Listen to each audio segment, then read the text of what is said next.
Everyone, I'm Kanika Saxena from kanikasaxena.com. Hope you're all doing well. I'm here again with some food for thought, and this week I will be talking about content consumption. If you like the topics discussed on my channel, do subscribe to my channel Food for Thought with Kanika Saxena. It is said that you become what you consume. So, when it is the food that we consume, that's what determines our physical health. Whether we are healthy or unhealthy depends to a very large extent on the food that we consume. Similarly, the content that we consume determines whether our minds are healthy or unhealthy. So we spend a lot of time and energy in thinking about the type of food we should consume and how much we should consume because we want we want to be physically healthy. But we do not exercise the same prudence when it comes to content consumption or taking care of our minds. The mind is one of the most neglected parts of our lives. We do not bother feeding it healthy content that will enrich it and help it grow. So, what exactly is content consumption? There is content all around us. It is in the written format, video format, and audio format. Whether it is through YouTube videos like this or it is Netflix or other channels, there is content everywhere. And we are consumers of content. We are all the time watching different shows or listening to podcasts, spending time in consuming content. And other artificial intelligence feeds us the kind of content that we like to watch. So we have a lot of content. The internet has made it easy to access content, so we have a lot of content within our reach, and we are all the time trying to consume as much content as we can. In fact, there are people who are watching the television, web series, or movie, and at the same time, they are also scrolling their mobiles. That is the extent we've reached, that we try to consume more and more content. Unfortunately, consumption starts at a very young age. I have seen little babies who are hooked onto televisions, watching shows, watching songs, shows, and any program because of the bright colors and the sound. They are attracted to it, and parents find it a convenient way to keep their children occupied. So it is really sad, but this kind of content consumption starts at that age and it continues. Now, what? Just imagine if you just think of the number of hours you have spent in your day on content consumption, and think about it. If you had not done it, how much time you would have on your hands?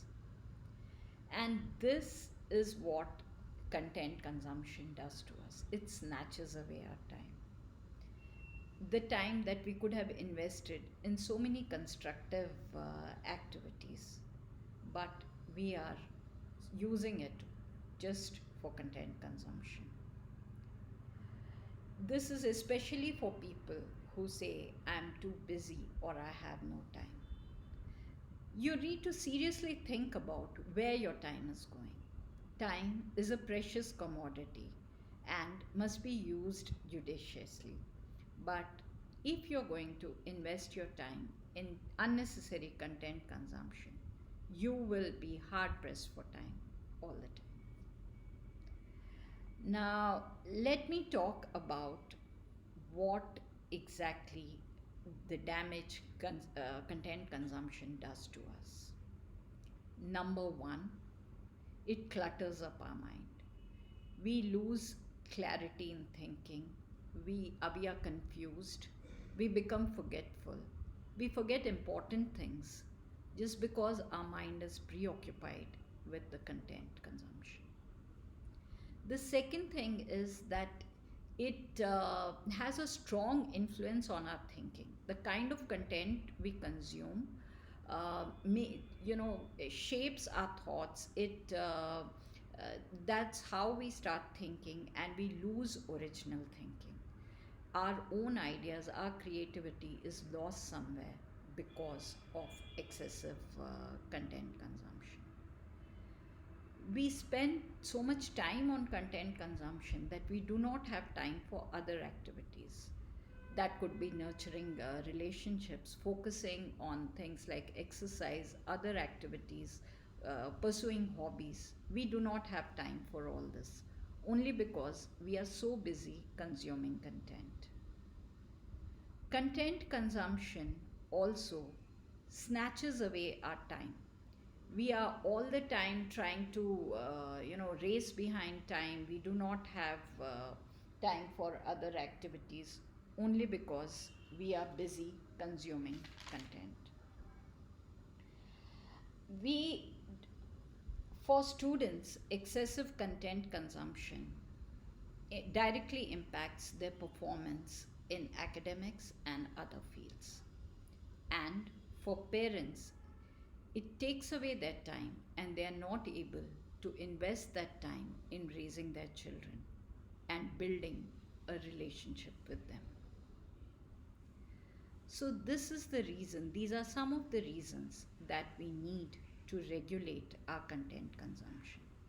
Regulating content consumption means uh, choosing the type of content you watch and how much time, deciding how much time you want to invest in content consumption. So, this can be done, it is possible. What you need to do is set up a specific time of the day or schedule your watching of media and social media at a certain specific time of the day, and also decide the duration that you will be spending on watching media and social media. Choose the type of content that you watch. Watch content that enriches your mind.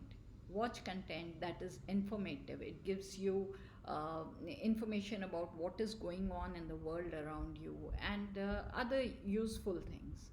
But that does not mean that you do not watch, you watch all dull and boring stuff and do not watch entertaining movies or videos or web series. Of course, you should watch that, but in a disciplined manner. Decide how much time you want to spend on it.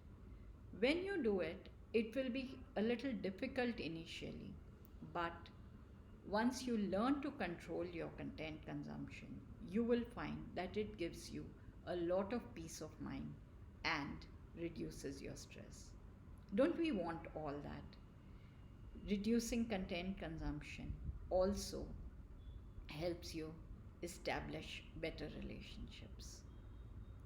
So, here's wishing you all the luck to control your content consumption and make your lives happier and stress free. Hope you liked watching this video. Do like, share, comment, and subscribe to my YouTube channel, Food for Thought with Kanika Saxena. And like my Facebook page, follow me on Instagram, read my self-help books. The links are mentioned in the description below. Thank you for watching this video and see you next week. Bye-bye.